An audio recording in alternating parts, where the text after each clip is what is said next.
Assalamualaikum warahmatullahi wabarakatuh. Bagaimana kabar semuanya? Sehat? Nah, semoga sehat-sehat terus ya. Kita ketemu lagi di Bincang Rumi setiap hari Senin malam jam 8 malam. Kita jumpa di Bincang Rumi.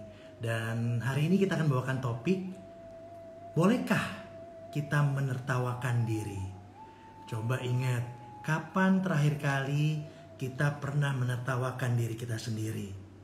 Karena seringkali kita malah menertawakan orang lain gitu loh. Baik itu karena kesalahan mereka ataupun karena kurang kecerobohan mereka ataupun karena macam-macam, tapi kita tertawa. Kapan terakhir kali teman-teman masih ingat nggak menertawakan diri sendiri? Uncle sering menertawakan kebodohan uncle gitu loh, tapi jadi lucu gitu, kok bego banget ya. Karena tertawa itu katanya sehat. Tertawalah sebelum kamu ditertawain orang, ya. Tertawalah sebelum dilarang, ingat kan? Itu salah, itu lain lagi. Itu apa, warkop dulu, ingat kan? Tertawalah sebelum kamu ditertawain orang. Tertawa itu menyenangkan, bahagia, tapi menertawakan diri sendiri, kapan terakhir kali teman-teman melakukannya? Nah, ini topik Bincang Rumi setiap hari Senin malam. Kita ketemu dan kita akan membahas Gaza 1198 ya, bersama sahabat saya, mentor juga, Mas Nur Jabir. Nanti saya akan undang untuk ngobrol dengan kita di sini ya. Hai semua, halo. Ada Hendro juga, ada Moheri, ada semua teman-teman di sini. Terima kasih udah mampir ya. Dan malam ini kita ngobrol kembali di Bincang Rumi. Saya akan invite sahabat saya, Mas Nur Jabir, untuk bersama kita di sini. Sambil kita lihat ya. Assalamualaikum, Mas Jabir. Salam, Uncle. Apa kabar? Kabar. Kita Alhamdulillah ketawa baik, dulu. Uncle. Gimana kita ketawa dulu? Iya. Tertawa macam-macam ya. Tenang. Iya. Tertawa. Nah, ya, ingat gak tadi saya buka dengan tertawalah sebelum tertawa itu dilarang gitu loh. Iya kan? Iya. Tertawa itu kan biasa orang tertawa enak ya. Iya. Nah, tapi katanya memang kita lebih sering menertawakan orang lain daripada menertawakan diri kita sendiri. Betul gitu ya, Mas Jabir? Iya kan ya? Iya, memang seperti itu. Jadi kocak gitu ya. Iya. Kadang-kadang aja gitu loh. Saya ingat ini apa, acara spontan di TV sama ini. Spontan sama Komeng, Mas Komeng. Ya, Komeng spontan. Iya, itu lucu banget. Itu lucu banget. Iya, kan itu bikin tawa, bikin kita. Iya sih, bener. Iya. Atau gini nih, lihat teman-teman kita melucu aja kita ketawa ya. Tapi iya, betul. cuman itu doang, kadang-kadang lihat teman kita ceroboh, kenapa kita ketawain. Iya. Tapi bener ya gitu ya. Iya, Uncle. Jadi ya itulah kenapa ada industri lawak, Uncle. Ya karena memang tawa kita memang lebih banyak dari luar. Tangis kita juga dari luar, Uncle. Oh, tangis. Makanya dari luar. Iya, makanya ada drakor kan laku, Uncle ya. Iya. Sekarang udah kenal loh, aku nonton loh itu drakor. Iya. Aduh, dan aku lagi enak-enak nonton, tapi dikagetin marah-marah. Tunggu dong, lagi enak-enak, lagi masuk ke dalamnya kok malah dikagetin, hilang nih jadinya. Padahal lagi menuju ke nangis tadi tuh dengan ininya. Iya. Bener ya? Gitu. Iya. Iya, itu tanda kalau memang kita lebih banyak keluar, Uncle. Jadi tangis kita diproduksi dari luar, termasuk tawa kita juga dari luar, Uncle. Jadi, iya. Dari luar. Iya, dari luar. Kita dari luar. Iya, makanya tawa dan tangis jadi industri, Uncle. Gitu kan? Iya. Iya. Iya. Hari lagi. Iya, itu. Ya, itu penontonnya luar biasa, Uncle. Kalau kita jual tangis dan tawa luar biasa. Ya, Mm-mm. dan segmennya Ya, ada. Segmen yang menikmati itu ada, ada gitu. Banyak ada, banget. banyak Ya. banget. Dan memang laku. Dan memang sepertinya dunia butuh tawang, ke. Oh, dunia butuh Iya, tawa. Kenapa dunia? iya. Dunia itu kekurangan. Karena ya begitulah dunia yang kita kan sekarang ini lagi COVID, itu kan. Orang-orang pada stres, itu kan. Ada orang yang banyak kehilangan kerja. Jadi memang kita butuh tawa gitu. Cuma harus disadari ada bentuk tawa yang lain. Nah, ini yang kita bincangkan malam ini, Uncle. Ada Malam ini, bentuk tawa. malam Iya. ini ada bentuk tawa lain yang kita bincangkan di Bincang Iya. Rumi. Tanggal Iya. 1198. Iya. Betul, Uncle. Monggo, Mas Jabir, silakan kita Iya, mulai saya tawa ada, ya, saya bacakan bait syair dari Rumi. Ini Ghazal 1198. Ada lumayan panjang sih bait syairnya, tapi saya potong beberapa bagian, Uncle. Nah, saya baca bagian pertama dulu. Ada 4 bait syair dari Ghazal 1198. Jadi kata Rumi begini. Dunia ini menjadi sorgawi dari manisnya tawa. Dunia ini menjadi sorgawi dari manisnya tawa. Sejak dahulu, dia mengajariku seperti tawa penjahat. Dia ini maksudnya dunia. Jadi sejak dahulu, dunia mengajariku seperti tawa penjahat. Meskipun diriku tak punya bahagia dan tawa,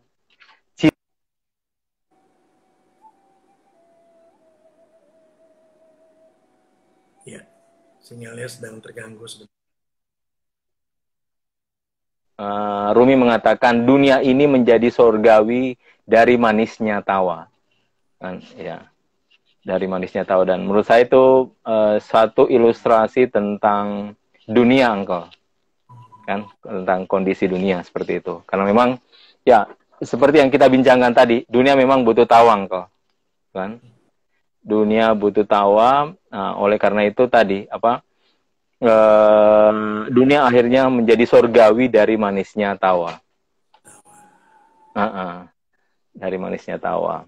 Nah, sejak dahulu dunia mengejariku seperti tawa penjahat. Tawa penjahat itu kan ini dia hanya tertawa ketika dia dapat untung, Uncle. Kan? Penjahat kan begitu.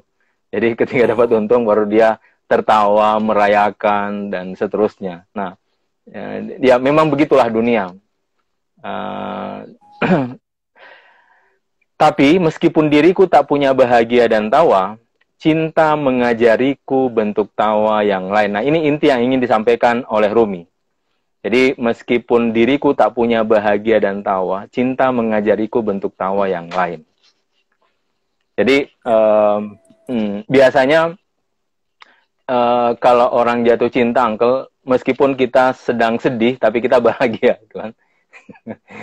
Iya, kan? Iya. Meskipun kita ya lagi kesusahan, tapi kalau sedang jatuh cinta, akhirnya semuanya menjadi manis, Uncle. Semuanya menjadi indah. Itu kan? Iya sih. Iya. Iya. Makanya kalau kita lihat orang jatuh cinta, dia akan tertawa-tawa sendiri. Kayak orang gila, Uncle, kan? Ini kok tawar sendiri. Senyum-senyum sendiri. Yang tertawa dan senyum, nonton sendiri. Kita ngalamin jatuh cinta. Iya. Iya, betul, Uncle. Jadi lucu ya, apapun jadi indah gitu, apa ini lucu ya. Betul, betul jadi lucu. Makanya Rumi bilang begitu, meskipun diriku tak punya bahagia dan tawa, tapi cinta mengajariku bentuk tawa yang lain. Nah, ini yang hilang sekarang, Uncle, gitu kan? Ini yang hilang sekarang, bentuk tawa dari cinta itu yang sudah kita tidak punya, Uncle. Iya kan? Betul. Makanya iya. Seperti itu. Okay. Lalu Mas Debir, jariku bentuk tawa ya. Ini yang hilang. Itu. Ini yang hilang. Kenapa? Sekarang. Iya, ini yang hilang sekarang. Ini yang hilang sudah. Iya, Uncle, betul. Bentuk cinta seperti ini yang hilang. Kenapa? Ya itu tadi kita sudah terbiasa dengan tawa di luar, Uncle. Kita sudah terbiasa itu. Akhirnya perlahan-lahan kita sudah tidak sadar bahwa yang sejati itu adalah tawa yang berasal dari diri kita sendiri. tangis yang berasal dari diri kita sendiri, kan? Kita biasa mudah menangis dan tertawa itu kan kalau kita baca novel, kita nonton drakor gitu kan. Kita masuk ke dalamnya ya, masuk ke Iya, dalamnya. iya, di situ kita akan mudah tertawa, gitu. Itu akan mudah tertawa dan menangis. Ada pertanyaan ini ya, tawa Iya, yang lain derita keterpisahan. iya. Nah, derita keterpisahan itu tentu dia derita, Uncle ya. Bagaimanapun keterpisahan adalah satu bentuk penderitaan. Betul. Tapi saat kita menyadari bahwa kita sedang menderita oleh keterpisahan, disitulah sebenarnya jalan untuk sadar atas diri kita yang di dalam, di batin. Nah, boleh jadi hasilnya beda. Boleh jadi kita di situ menangis. Boleh jadi justru kita tertawa. Itu tergantung dari sejauh mana kita memaknai derita keterpisahan, Uncle. Seperti itu. Itu pasti seperti itu. Ya, jadi belum tentu juga dari dalam ya. Bisa jadi itu dari luar Ya, juga ya. Oke. dari luar juga, Uncle. Seperti itu. Apakah cinta yang sudah hilang itu berarti karena banyak yang artificial? Banyak yang dari luar itu, banyak yang nggak tulus dari dalam. Apa bagaimana sebetulnya? Iya, Uncle. Kalau kita lihat ya, saya bawa misalnya romantisme dahulu dan romantisme sekarang. Itu kan, ya, romantisme sekarang itu kan apa ya? Mungkin kalau dulu kita belum ada email, belum ada WA, belum ada. Dulu romantisme kita, Uncle pakai tulis surat, itu kan. Itu surat. Itu kan. Tulis surat, kemudian kirim pesan dari orang ke orang. Bicara soal kirim surat, ada sahabat saya, Dewi Iya. Sandra, dengan Oh iya. pasangannya. Iya. Sampai sekarang dia masih melakukan romantisme itu. Kirim surat, Iya. nulis, Iya. gantikan menurut sahabatku itu gitu. Memang gitu. Yang ada di surat itu karena sudah ada email, sudah ada ponsel dengan sangat Iya, betul. orang mengirimkan kata-kata indah atau membuat orang bahagia, happy, senang dari luar tadi. Tapi ada yang tadi Mas Jabir bilang, ini masih melakukan ya surat gitu. Iya. Iya. Itu punya kesan sendiri, Uncle, kan. Jadi tulisan itu punya ruh kalau kita bilang, Uncle. Karena itu tulisan tangan kita sendiri. Makanya dulu itu waktu kita SD ada pelajaran tulis indah ya. Saya masih ingat itu, Uncle. Tulis indah. Iya. Iya. Lambat banget. Ada pelajaran tulis indah. Kemudian bukunya juga khusus yang ada kotak-kotak, gitu kan. Biar nulisnya dengan rapi. Betul, Uncle. Nah, itu yang hilang. Prosesnya kah yang membuat dia indah atau apa sebetulnya? Jadi dahulu romantisme itu hadir di seluruh setiap ini kita, Uncle. Setiap laku kita. Mulai dari tulisan kita hidup, itu kan, karena memang itu dari hasil kreasi kita lewat tangan ya, gitu.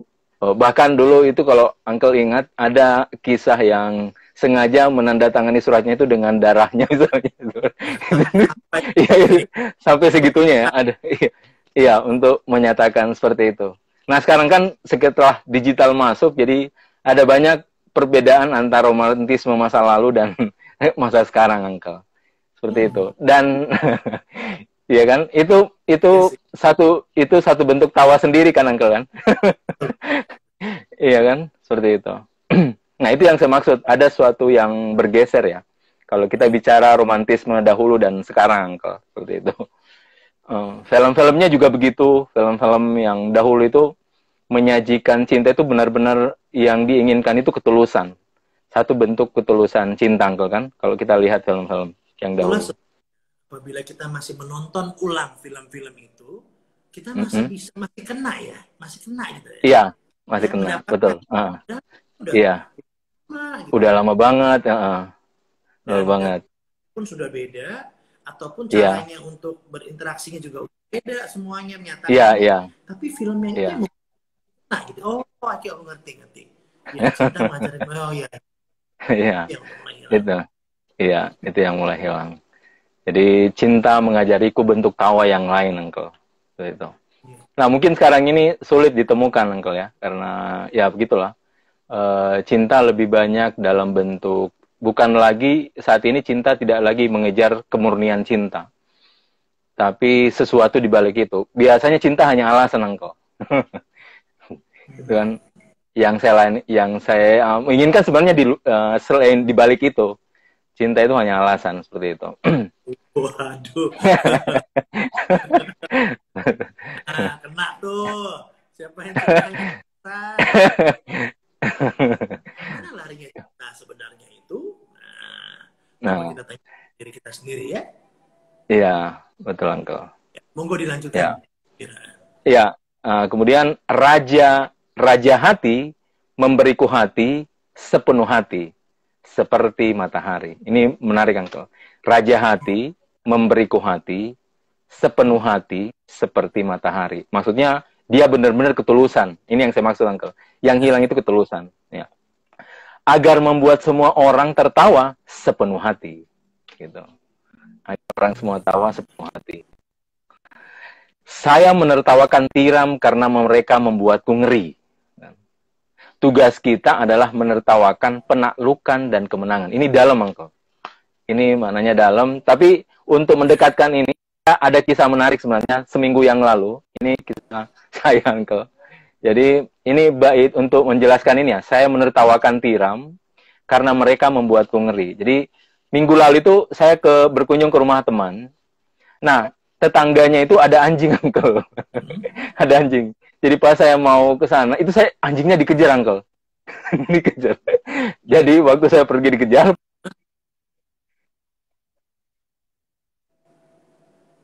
anjingnya dikejar. Tunggu, gimana tadi?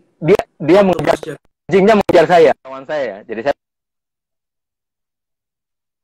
kunjung ke rumah kawan saya. Nah, kawan saya ini punya tetangga punya anjing. Dia punya anjing. Nah, anjingnya itu nggak dibebasin, Uncle. Jadi setiap orang lewat pasti dikejar sama dia. Nah, saya berkunjung itu datangnya dikejar, pulangnya juga dikejar. Nah, di situ saya menertawakan diri saya sendiri. Gitu. Gitu. Gitu. Dikejar. Itu untuk menunjukkan seperti tiram tadi, tiram. Jadi tiram kan di dalamnya ada mutiara ya.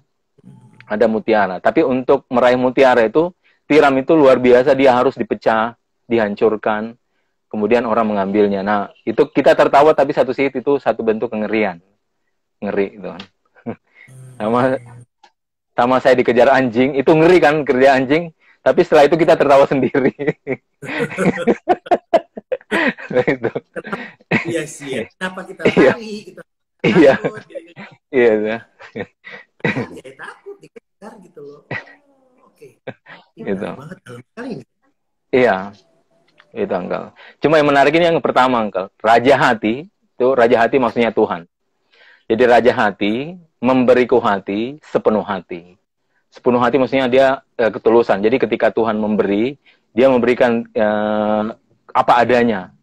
Kalau kita kan ada sesuatu ya, kalau kita memberi itu biasanya ya kita mengharapkan sesuatu dan seterusnya. Nah, karena raja hati, iya, karena raja hati, pemilik hati, oleh karena itu dia memberikan segalanya. Jadi dia memberi sepenuh hati. Kenapa? Agar membuat seorang tertawa sepenuh hati. Tertawa ini simbol bahagia, Uncle kan?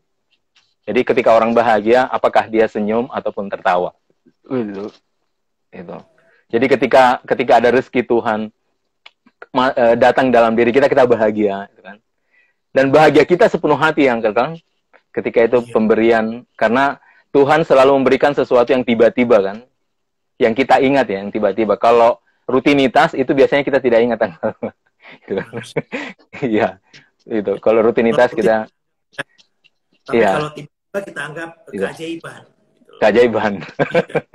Iya. Begitu. Gitu. Saya tertarik yang ini nih. Tugas kita menertawakan. Iya, betul. Dan kemenangan. Iya, luar biasa. Artinya tugas kita sebenarnya tidak perlu larut dalam setiap bentuk kontestasi, Uncle ya. Tugas kita tidak perlu larut dalam setiap kontestasi, setiap perlombaan. Jadi ada kalanya posisi kita hanya mendengar, Uncle. Mendengar. Oh ini menang, oh ini kalah, oh ini, dan kita menertawakan gitu kan. Ada kalanya, Uncle. Dan pada saat itu kita bisa tertawa. Iya, tertawa, betul. Kita bisa tawa. Iya, gitu. Makanya ada kalanya tugas kita adalah menertawakan penaklukan dan kemenangan, gitu. Mereka kan kompetisi luar biasa, Uncle ya, dari awal mereka berjuang terus sampai juara. Nah, puncaknya itu kan ketika juara atau kalah ya, gitu. Gitu. Oke, kita coba lihat dulu, mungkin ada pertanyaan ya sebelum kita lanjutkan lagi Iya, ya. iya, Uncle, siap. Banyak tertawa mematikan hati. Apa benar, Ustadz, Uncle? Nah, ya, itu pernah kita bahas kemarin. Ada juga yang bertanya demikian. Betul, tapi yang dimaksud adalah tertawa yang lepas kendali, Uncle. Itu yang kita mungkin ini apa, di luar kendali kita sendiri, lupa diri. Nah, itu yang dimaksud. Itu dimaksud ketawa. Tapi ketawa sebagai ekspresi itu wajar-wajar saja sih. Namanya juga ekspresi, seperti tangis itu wajar. Yang salah itu adalah ketika lepas kendali. Nah, untuk seseorang menyadari dia lepas kendali kan tidak semua orang bisa menyadarinya ya, Ustadz ya? Iya, memang. Iya, Engkau, betul sekali. Tidak semua orang bisa menyadari.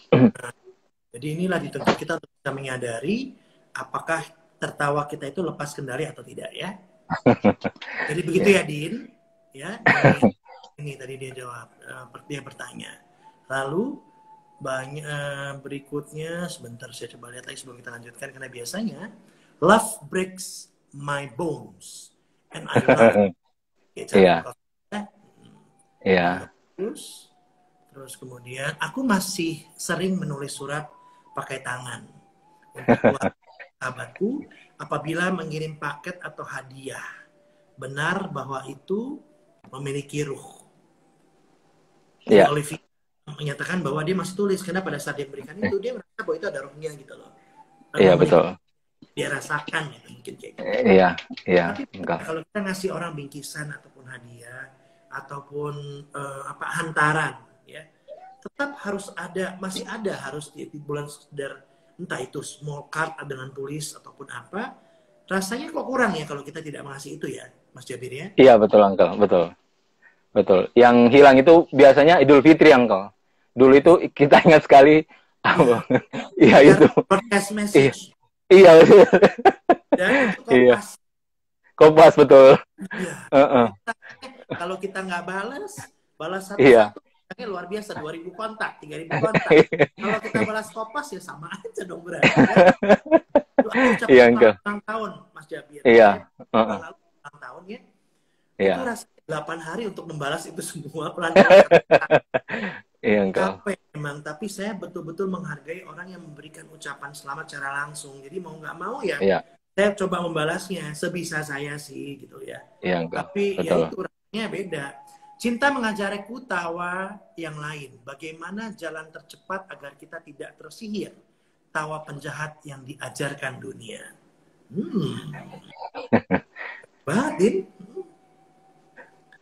Terus ada menertawakan derita adalah tawa yang mengerikan. Bagus-bagus. Iya. Iya. Memang puncak derita tawa, Uncle. Jadi puncak kebahagiaan adalah tangis dan puncak derita adalah tawa. Gitu. Ini jelas ini sekali ya, kontradiksi ini sekali ya. Kan? Iya. Karena kalau derita kita merasa sudah tidak bisa kita pikul bebannya, tidak ada jalan lain kecuali kita menertawakan derita itu. Gitu kan? Nah, dan itu biasanya ekspresi di film-film. Mungkin film yang paling saya suka terakhir itu Joker, yang dapat nominasi terbaik Joker. Itu hati-hati kalau enggak. Ada kalimat banyak yang bertengkar membela kecerdasannya masing-masing. Aku dan sahabatku tertawa menikmati kebodohan kami. Ini bagaimana maknanya, Uncle Ustadz? Iya, selama dia ke diri, Uncle, menurut saya itu positif. Dan biasanya begini, kita harus sadar bahwa ketidaktahuan kita lebih luas daripada apa yang kita tahu. Ketidaktahuan kita itu seperti lautan. Banyak sekali yang kita tahu, yang kita tidak tahu. Kan? Banyak sekali yang kita tidak tahu. Biasanya yang membuat kita tertawa itu adalah ketika kita sadar kita tidak tahu. Okay? Gitu ya. Jadi ketika kita tahu bahwa kita tidak tahu, biasanya kita tertawa. Oh, ternyata saya tidak tahu ya gitu. Kebodohan, tertawakan kebodohan. Iya, kebodohan. Iya, Rumi ada ilustrasi begini, Uncle. Seperti ini kacamata. Kan biasa kan gini-gini. Jadi sudah di sini tapi kita cari, mana kacamata saya, mana kacamata saya. Itu bukan umur ya. Iya. Gitu. Gitu, Uncle. Kita akan menertawakan. Iya sih. Iya. Alhamdulillah belum sering begitu.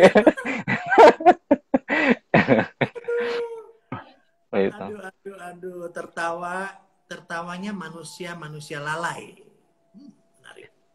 Cinta tak lagi mengejar ketulusan seperti seharusnya, cinta hanya alasan. Ia ingin minta tolong jelaskan lagi tadi Mas Jabir bahwa cinta tak lagi mengejar ketulusan seperti seharusnya, cinta hanya seperti seharusnya ya. Cinta hanya mengejar alasan, cinta hanya alasan. Mohon penjelasannya sekali lagi. Iya, biasanya begini, Uncle, saya lebih bagus masuk ke dunia film karena film itu lebih bagus menunjukkan ini ya, kisah bagaimana seorang sedang jatuh cinta, seperti film Romeo and Juliet. Itu kan waktu dia pertama kali bertemu di, kalau tidak salah, kolam ikan ya waktu itu, yang Romeo di sebelah sini, yang saya melihat, dan situ kemudian dia mulai pertama merasakan jatuh cinta. Nah, saat itu dia yang dia kejar hanya cinta, Uncle. Padahal ini dua sisi yang berbeda, dua geng yang berbeda kan, yang saling berselisih, berlawanan, ya kan. Tapi dia tetap mempertahankan cintanya. Kan? Nah, biasanya kalau dia tidak sebentar ya, masih ada. Karena sinyalnya, saya mau tertawa dulu, mungkin sinyalnya kan kurang bagus tadi. Izinkan saya Gak apa-apa. Ya. Boleh kan Mas Jabir ya? Boleh. Boleh. Oke, silakan dilanjutkan Mas Jabir. Iya. Ini kita ada lagi, hidup itu seperti stand up comedy. Perlu kecerdasan dan kearifan dalam memahami derita. Iya, betul. Lalu, betul sekali. Ya.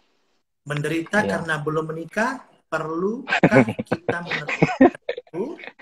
Kebanyakan kita menikmati itu, mohon arahan. Kamu nyindir saya.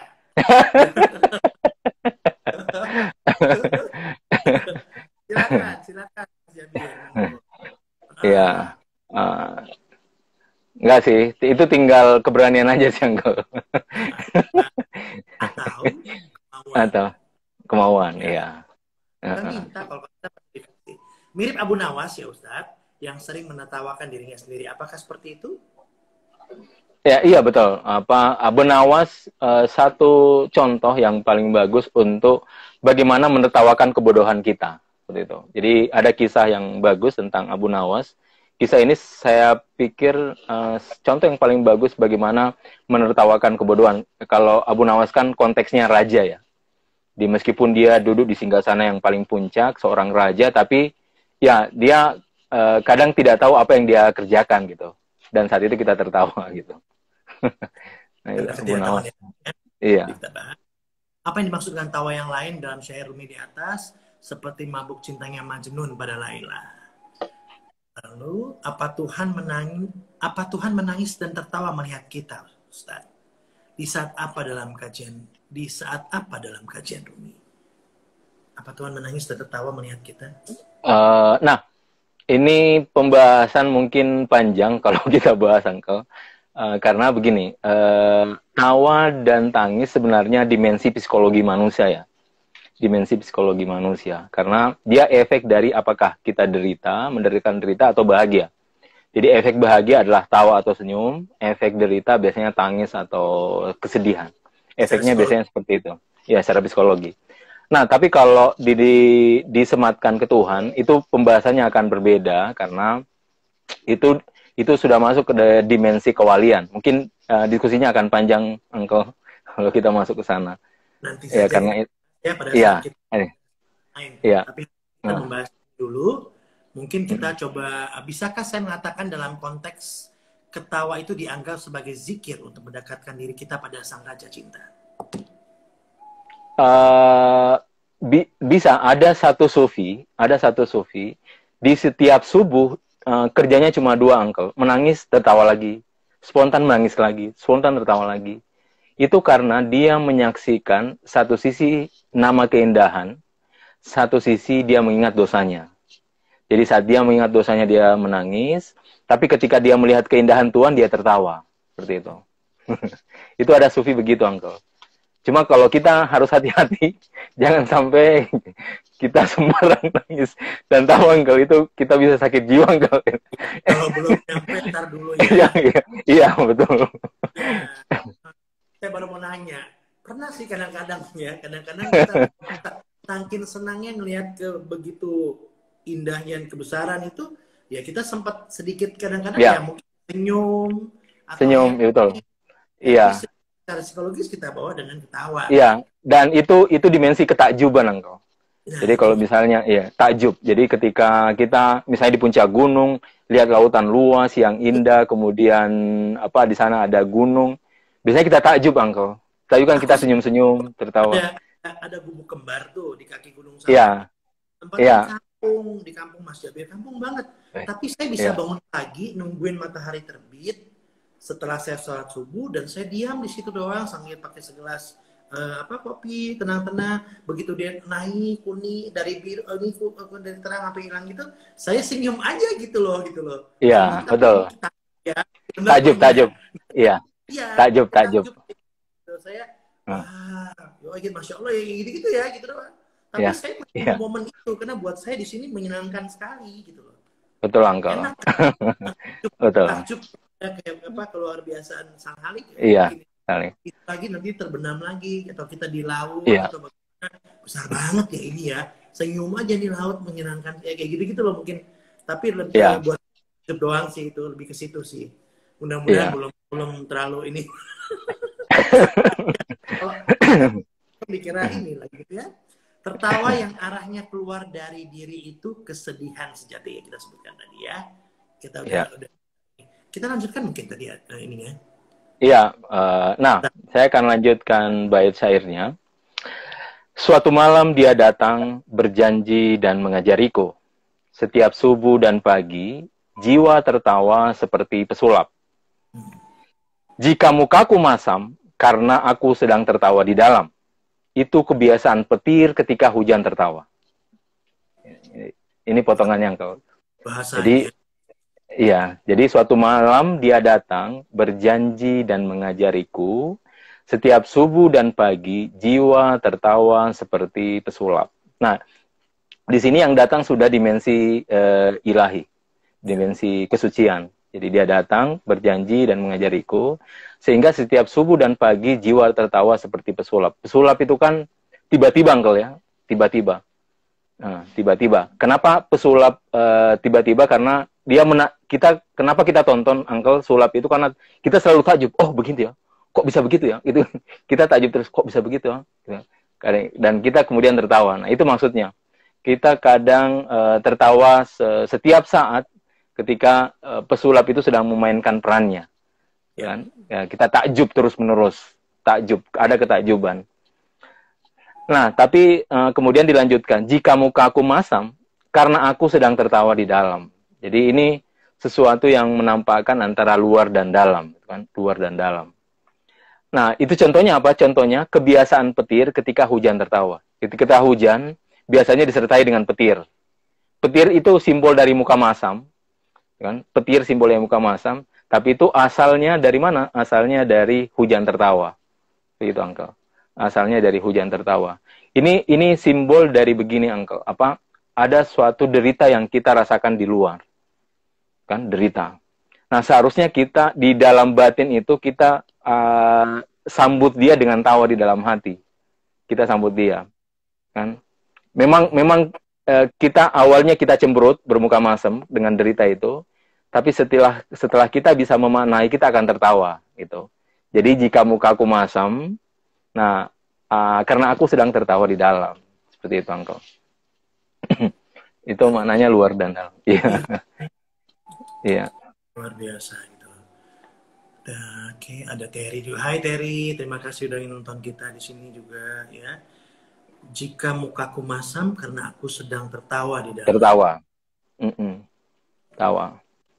Muka masam itu biasanya respon pertama kali saat kita dapat cobaan, Uncle. Kan? Karena ya manusiawi kan, Uncle ya. Tapi setelah kita mengalami, kenapa kita mendapatkan ya, cobaan itu, makanya ya, tertawa di dalam. Oh begini maksudnya, kayak gitu biasanya gitu, Uncle. Oh begini maunya, oh gitu. Waktu kita tahu. Gitu. Kita boleh lanjutkan lagi ya sebelum kita baca pertanyaan ya. Iya. Jadi kemudian saat kau lihat tungku yang indah, jangan lihat warna emasnya. Agar kau lihat batu tertawa di dalam api. Dia memberitahumu, tertawalah bagai emas di dalam api. Jadi tertawa bagai emas dalam api ini simbol ketulusan engkau. Ketulusan, kejernihan, kesucian. Karena ketika yang kita lihat hanya api, itu ingin diantarkan kepada satu bentuk kejernihan. Kejernihan, ketulusan yang ada dalam diri. Makanya kata dia, ketika kau lihat tungku yang indah, jangan lihat warna emasnya. Agar kau lihat batu tertawa di dalam api. Biasanya kalau kita lihat api, kita hanya lihat warna emasnya itu. Tanpa kita perhatikan sebenarnya apa sih? Ya, apa sih yang dibakar itu? Pertama kali yang kita lihat oleh mata kita, mata yang ini, adalah itu luarnya tadi yang terlihat. Iya, terlihat luarnya. Indahnya. Tapi betul. Karena kita mengalami ada apa? Oh iya, dia mengarahkan ke situ ya. Iya. Itu gitu loh.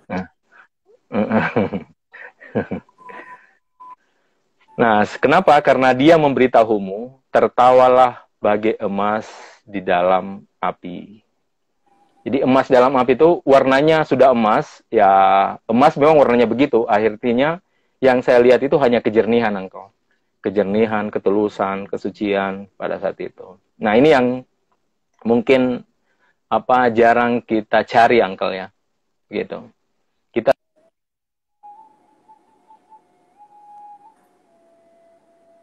Kita sendiri jarang mencari. Lagi-lagi kita terbiasa melihat covernya ya, melihat tampak. Betul, Uncle. Tanpa kita menyelami dalamnya gitu loh. Dalamnya. Silakan buat yang ingin bertanya ya. Tunggu sebentar, tadi mata Andin sendiri. Wah, ini kok pertanyaannya ke jomblo lagi. Dalam kondisi jomblo, apakah kita perlu menertawakan diri sendiri? Lalu bagaimana terlepas dari jomblo untuk bahagia? Kamu jomblo ya, Mas Hidayat ya? Gak apa-apa. Boleh nanya. Iya. Oke, ini sudah lucu deh nanya. Iya, boleh. Jadi katanya jomblo itu ada dua, Uncle. Ada jomblo ontologi, ada jomblo epistemologi. Jadi ada jomblo, jadi jomblo yang ya karena memang dia mau pengen jomblo itu, Uncle. Gitu. Jomblo by decision. By decision, gitu. Iya. Iya, karena memang dia mau jomblo, gitu. Jadi ya. Ada. Iya. Kalau sederhana sih, Uncle. Yang penting usaha. Jomblo sebenarnya sudah nggak perlu dibahas ya. Iya, betul ya. Oke. Makrifat tawa dalam puncak dari derita tak bertepi. Makrifat tawa adalah puncak dari derita yang tidak bertepi. Tak bertepi, iya. Iya, tertawa, puncak derita. Keluar itu, ya. tadi juga kita bahas ya, bahwa Iya, tawa adalah puncak dari derita yang tidak bertepi. iya, Lalu Imron mengatakan juga bahwa tertawa arahnya keluar, keluar dari diri itu adalah kesedihan yang sejati. Ya, lalu kita lihat lagi di sini.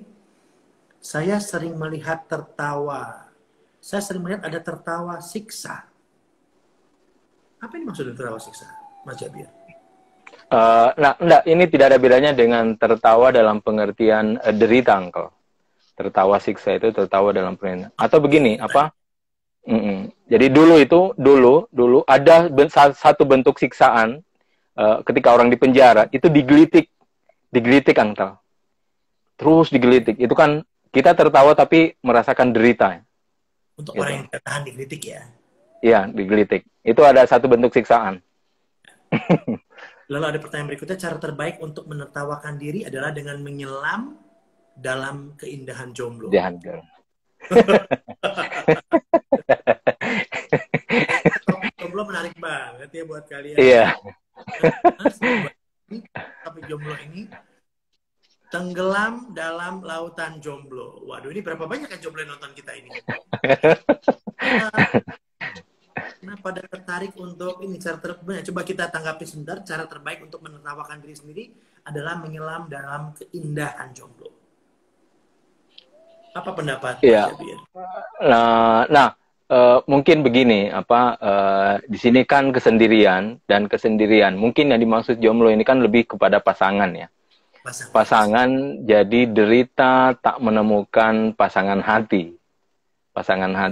Nah, dan memang tidak mudah, tentu tidak mudah menemukan pasangan hati, tapi saya yakin bukan itu intinya, tapi intinya adalah sejauh mana kita memberikan satu peluang baik untuk kita maupun orang lain untuk menemukan tambatan hati. Sebenarnya itu sih intinya, Uncle, kan? Membuka peluang aja. Intinya cuma itu ya. Iya. Peluang, karena nggak mungkin nggak ada sebetulnya. Coba Iya. dilihat Iya. lagi. Karena pada dasarnya semua ciptakan pasangan, tapi kemudian ya silakan dibuka tadi peluang-peluang tadi atau lebih peluang cepat. tadi. Iya. Hatinya mungkin ya. Iya. Ini berikut. Siap, chapter jomblo angka. Oh, ya, oke. Oke. Ya jangan jomblo-jomblo ya. Kalau emang abang atas decision sendiri ya monggo-monggo dinikmatilah apa yang ada dalam hidup ya. Next silakan kita lanjutkan kembali tadi kita sampai ke ya ini emas di dalam api, betul. Ya. Nah, ini terakhir, jika tak nampak hati, itu waktu yang salah untuk tertawa. Jadi jika tak nampak hati, itu waktu yang salah untuk tertawa. Jika kau mati lebih cepat dari ajar, belajarlah masa sekarang. Tawailah raja, mahkota, dan pinggang. Jika ada Isa di dalam dirimu, seorang khojeh belajar darinya. Nah, ini tiap bait syair terakhir ini punya makna yang dalam, Uncle. Gitu. Jadi kata dia yang pertama, jika tak nampak hati, itu waktu yang salah untuk tertawa. Maksudnya jika kita tidak punya dimensi ketulusan, kejernihan dalam diri, berarti tawa kita itu bukan berasal dari diri kita sendiri, kan? Tapi lebih dari sesuatu yang dari luar. Ketika kawan kita jatuh, kita tertawa. Ketika kawan kita tergelincir, kita tertawa. Ketika kawan kita salah, tertawa. Itu bukan satu bentuk ketulusan. Seperti itu. Di situ tidak ada hati, ya kan, Uncle? Ketika itu kan tidak ada hati. Karena, ya, masa kita menertawakan orang yang sedang jatuh, gitu. Seperti itu. Meskipun itu spontan, ya. Spontan. Iya. Tapi sadarilah bahwa itu datangnya dari luar. Dari luar. Betul, Uncle. Iya. Oke. Gitu. Nah, cuma ini yang kedua dalam, jika kau mati lebih cepat dari ajal. Maksudnya begini, Uncle.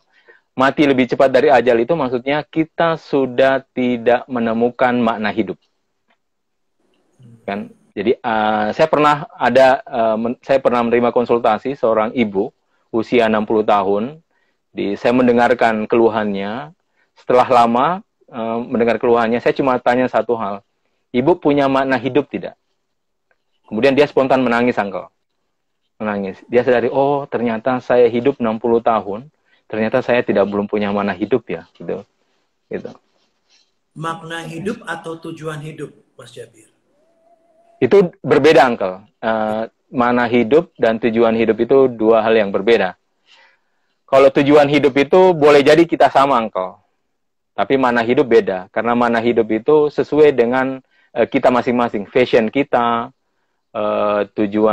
fashion kita, kecenderungan kita, pendidikan kita, pengetahuan kita, itu yang akan membentuk makna hidup dalam diri. Kalau tujuan hidup, misalnya begini, tujuan hidup saya bagaimana nanti sampai ke Tuhan, gitu kan? Nah, semua orang bisa sama itu, semua orang bisa sama tujuan hidup. Makna hidup yang beda-beda, Uncle. Kita punya beda-beda makna hidup, karena tiap-tiap dari kita beda, Uncle. Kecenderungan beda, gitu kan? Pengetahuan beda, gitu. Dan itu akan memberikan setiap orang makna hidupnya. Jadi bukan itu intinya. Intinya menemukan makna hidup, itu intinya engkau. Menemukan makna hidup. Nah, kata Rumi, kalau tidak menemukan makna hidup, belajarlah masa sekarang. Itu intinya engkau. Kalau tidak menemukan makna hidup, belajarlah masa sekarang. Gitu. Untuk bisa menemukan makna hidup. Iya. Saya lihat kembali dulu pertanyaan. Masih gagal paham, Ustadz, mengenai puncak derita adalah tertawa dan sebaliknya puncak bahagia adalah tangis. Memang nggak mudah ya untuk memahami itu. Boleh kita sedikit lagi untuk kasih pencerahan sedikit tentang ini, Mas Jabir? Iya, memang sulit ya untuk menggambarkan itu. Makanya saya selalu ingin mengajak teman-teman lihat film. Film itu sangat bagus mengilustrasikan bagaimana rasa kita ya. Kita terbawa dalam derita itu. Misalnya tadi puncak derita, kayak film Joker. Coba lihat film Joker. Itu adegan terakhir itu kan tawa ya. Karena ada beban derita yang sudah dia tidak bisa sanggup gitu. Seperti itu. Dia tidak diterima oleh masyarakat, dicemooh. Setiap kali berusaha dia dijatuhkan. Orang-orang sekitar dia tidak menganggap dia sama sekali, kan? Saya sendiri ketika melihat itu nangis, Uncle, ya, gitu. Lihat film-film itu karena bagaimana kita berada di dalam situasi seperti itu tidak mudah. Nah, langkah terbaik adalah menertawakan diri, gitu. Gitu. Langkah terbaik adalah menertawakan diri. Gitu. Jadi pada saat kita memang sudah sampai pada titik itu, langkah paling baik adalah kita menertawakan diri. Menertawakan diri, gitu. Jadi seperti itu ya, Mas ya. Yeah. Ustadz, syairnya bisa di-share kah? Monggo kalau mau kita share ya, mungkin di. Iya. Benar, semoga bisa di-share syairnya. Ini beda dengan hadis matilah sebelum mati ya, Ustadz? Sama. Cuma Rumi membawanya ke dimensi untuk menemukan makna hidup, gitu. Jadi makanya dia mengatakan ketika kau mati lebih cepat dari ajar, belajarlah masa sekarang. Jadi dia menggabungkan antara mati dengan belajar masa sekarang. Mati dalam konteks ini adalah kita kehilangan meaning of life. Kita tidak punya lagi meaning of life. Kita tidak punya makna dari hidup kita. Seperti itu. Nah, caranya belajar masa sekarang. Seperti apa perjalanan dalam menemukan Tuhan dalam konsep Rumi agar sampai pada kebahagiaan dan tertawa di akhirat nanti? Nah, ada bait saya dari Rumi yang Rumi mengatakan begini. Dulu aku mati dan aku menangis. Sekarang aku tertawa dan aku bahagia. Itu kemudian singgasana cinta datang dan aku adalah benteng dari singgasana cinta. Nah, ini bait saya Rumi untuk menjelaskan. Jadi dia dulu begitu. Dia di masa sebelum berjalan menuju Tuhan, dia menyatakan dirinya seperti seorang mati. Jadi dulu aku mati dan menangis. Setelah dia berjalan menuju Tuhan, dia mengatakan aku tertawa dan aku hidup. Gitu. Dia menemukan kehidupan setelah dia berjalan menuju Tuhan. Nah, berjalan itu sebenarnya bukan hal yang ini, Uncle, yang sulit. Yang ada itu kita tidak mau, Uncle. Ya. Jadi berjalan menuju Tuhan itu bukan hal yang sulit. Yang ada itu kita tidak mau. Tidak mau. Karena yang kita lakukan itu sudah berjalan. Sholat itu berjalan. Wudhu itu berjalan. Gitu kan? Ngaji itu berjalan. Tafakur itu berjalan. Bahkan meditasi juga berjalan. Kan? Itu semua bisa maknai berjalan gitu. Gitu. Kenapa kita tidak melihat itu sebagai perjalanan menuju Tuhan? Kan? Bekerja juga berjalan menuju Tuhan, engkau. Memenuhi kehidupan kita, ya. Itu juga berjalan gitu. Itu tadi berjalan menuju Tuhan, betul. Iya, betul. Iya, harusnya kita bisa melihat itu. Betul. Iya, betul. Semenjak saya mengikuti pertemuan ini, saya sudah punya cara untuk menertawakan diri sendiri. Nah, Iya. hidup tanpa ilahi adalah kematian, kata Imron. Oke. Menarik mengenai makna hidup dan tujuan hidup, bagaimana dengan sabda Nabi Muhammad SAW Al-Fakri Al-Fakhru, kefakiran ruhani adalah kebanggaanku. Apakah ini salah satu puncak dari derita, Mas Jabir? Mungkin beda ya. Saya selalu mengatakan kalau Rasulullah punya derita, satu-satunya deritanya adalah derita ma'rifat. Derita ma'rifat. Gitu. Derita ma'rifat. Kalau derita kita kan beda, Uncle, ya. Kalau derita kita ini kehilangan dompet, kurang transfer, itu kan. Kehilangan ini. Itu, ya. Itu derita kita, Uncle. Iya. Iya, iya. Gitu. Betul. Itu derita kita. Nah, derita Rasulullah sudah bebas dari derita itu, yang ada derita ma'rifat. Nah, salah satunya itu adalah dimensi kefakiran itu bukan itu konteksnya. Tapi kefakiran itu justru keagunan. Maksudnya, tadi, dia sudah lepas dari dimensi dunia ini, kan? Kayak gitu. Makanya kefakiran itu hanya makom Rasulullah. Mungkin kita belum siap, Uncle, kan? Kayak gitu. Iya, kita belum siap untuk itu. Tidak secepat itu untuk proses. Iya, betul. Iya. Mohon maaf, mohon pencerahan sekali lagi tentang makna hidup. Waduh, lagi makna hidup. Nah, makna hidup itu saya selalu membedakan tujuan hidup dengan makna hidup. Jadi makna hidup itu setiap orang berbeda. Kenapa? Pertama, kita lahir dari rahim yang berbeda, pengetahuan yang berbeda, lingkungan yang berbeda, kawan yang berbeda, kerja kita berbeda, bahkan fashion kita berbeda. Jenis musik kita mungkin berbeda, kan? Gitu. Ya, gitu kan? Dan semua ini akan membentuk makna hidup di dalam diri saya. Dan kita harus menemukan itu. Kita harus menemukan itu. Kita harus menemukan. Berarti tidak salah kalau orang punya makna hidup yang berbeda dong. Iya, nggak salah. Tahu maknanya karena berdasarkan apa yang dia lalui, yang dia pelajari. Betul, Uncle. Betul, Uncle. Nah, makanya yang penting adalah menemukan makna hidup. Itu yang intinya. Jangan sampai, karena kalau kita tidak menemukan makna hidup, kita akan terasing dari diri kita sendiri, Uncle. Kalau kita tidak menemukan makna hidup. Gitu. Nah, yang sama boleh sama itu tujuan hidup. Misalnya tujuan hidup adalah untuk sama-sama sampai kepada Tuhan. Itu kan semua orang bercita-cita seperti itu, ya. Kan karena hidup ini abadi, setelah kita meninggal lanjut ke alam barzah, ke alam ukhrawi. Nah, tujuan kita mungkin di sana sampai kepada Tuhan. Tapi ketika kita di dunia, itu kita punya satu bentuk kehidupan kita masing-masing, dan itu setiap orang punya pilihan-pilihannya sendiri dan berbeda. Tapi kenapa orang bisa, mohon maaf saya potong, tapi kenapa orang bisa tidak mengerti tentang makna hidupnya, ya, Mas Jadi? Nah, itu, Uncle. Seperti ibu tadi yang konsultasi ke saya, boleh jadi dia tidak menyadari. Karena begini, waktu dia menjelaskan ke saya, dulu makna hidup saya itu saya kira adalah mengabdi kepada suami, gitu. Oh, ternyata berubah. Oh, karena saya punya anak. Oh, ternyata berubah. Sekarang ini anak-anak saya sudah keluar dari rumah karena sudah menikah semua, kata dia.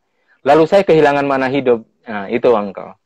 Jadi dia memaknai hidupnya yang temporel. Pada saat itu, ya. Pada saat pemahaman lebih luas lagi tentang kehidupannya datang, tentu bergeser makna hidupnya. Nah, bergeser makna hidupnya, Uncle. Betul. Iya. Iya. Cukup jelas ya tadi, ya. Wah, ini kalau ngobrol begini mah cepat. Ini banyak pertanyaan enak nih. Saya senang. Ya. Memfakirkan diri dengan bergantung kepada Allah semata. Ini Oke. di Triasya mengatakan memfakirkan diri dengan bergantung pada Allah semata. Terima kasih Ustadz untuk malam ini. Nah, Rizky Room telat katanya nggak apa-apa, kan bisa nonton lagi di Ya. ya nanti Uncle akan posting ke IGTV Alvin 61, monggo bisa dilihat. Sekalian syairnya di share, Uncle. Ya, ntar aku Sekalian. share lagi. Ya. Jadi di sana untuk bisa dibaca lagi karena tentu Ya. Dibaca sekali memang nggak mudah ya, tapi coba dibaca Ya. lagi, baca lagi, baca lagi. Lagi. Baru, saya juga tadi baca berkali-kali kok. Waktu pertama kali di share Jabir, saya sebenarnya wah ini berat sekali, tapi waktu saya coba baca lagi, memang berat gitu loh. Gitu loh. Berat banget. Kita mau happy-happy aja gitu. Saya baca lagi, sampai berapa kali, saya mulai senyum gitu loh. Wow, itu masih kayak gitu ya. Yang mungkin Iya, ya, ya. masih Iya. olah dulu ini yang Iya. dalamnya. Tetap Betul, selalu Uncle. lah, gitu loh. Tetap selalu harus kita masuk ke dalam untuk kita bisa Iya. melihat dengan yang lain, pandangan yang lain gitu loh. Supaya yang tadi ya kita nggak melihat dengan luarnya aja, ataupun kita bisa merasakan kesedihan yang mendalam. Ya, Iya, ini kan Uncle. untuk bisa menertawakan diri kita sendiri. Wah, menyenangkan sekali. Nah, belum nonton nggak apa-apa, karena Bincang Rumi insya Allah akan selalu hadir. Mohon maaf karena Senin kemarin karena ada bentrokan schedule, kita nggak tayang di live IG ini, mohon maaf. Tapi insya Allah di hari pekan-pekan datang kita usahakan maksimal mungkin untuk bisa tetap hadir Ya. buat teman, buat diskusi kayak gini. Kita sangat mengharapkan sekali adanya tukar pikiran, pertanyaan. Ya. Wah, senang banget. Saya yakin Mas Jabir juga sama dengan saya. Iya, betul. Saya selalu dapat pelajaran baru, Uncle, setiap pertanyaan. Ya, iya betul. Ya. Apalagi saya, Mas Jabir. Gitu. Wah, banyak banget. Gitu. Karena tiap minggu, tiap Senin kita belajar. Iya, kita belajar. Oh, ini ada Ina Halik bertanya, bisakah tertawa sambil menangis? Sangat bisa. Sangat bisa. Sangat bisa. Dari Sangat kita bisa. menertawakan diri kita sendiri, kita bisa Iya. nangis loh. Bisa nangis. Sangat bisa. Kalau kita sering... Silakan. Kenapa? Kita masih punya waktu sedikit ya, 3 menit. Apa yang terjadi sebetulnya tertawa sambil menangis? Biasanya diawali dengan derita. Jadi diawali dengan derita, apakah itu derita keterpisahan, derita kehilangan, derita karena keterjauhan, apapun bentuk derita yang memuncak, biasanya kita menangis. Nah, diakhiri biasanya dengan tawa, engkau. Diakhiri biasanya dengan tawa, seperti itu. Jadi dia bercampur antara satu bentuk penderitaan dengan satu derita yang sudah tidak lagi bisa dipikul. Atau sebaliknya, engkau. Atau sebaliknya, tertawa, dan diakhiri dengan tangisan. Itu juga bisa terjadi, sebaliknya. Seperti itu. Mas Jabir, terima kasih banyak. Mohon maaf saya potong, karena waktunya tinggal 1,5 menit. Iya, engkau. Sama-sama, engkau. Kita ketemu di Senin mendatang, ya. Wassalamualaikum warahmatullahi wabarakatuh, Mas Jabir. Salam. Ya.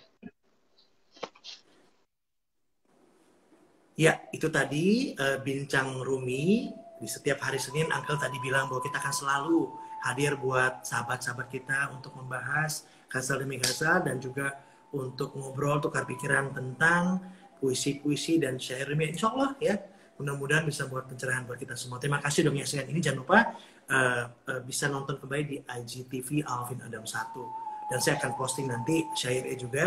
Wassalamualaikum warahmatullahi wabarakatuh.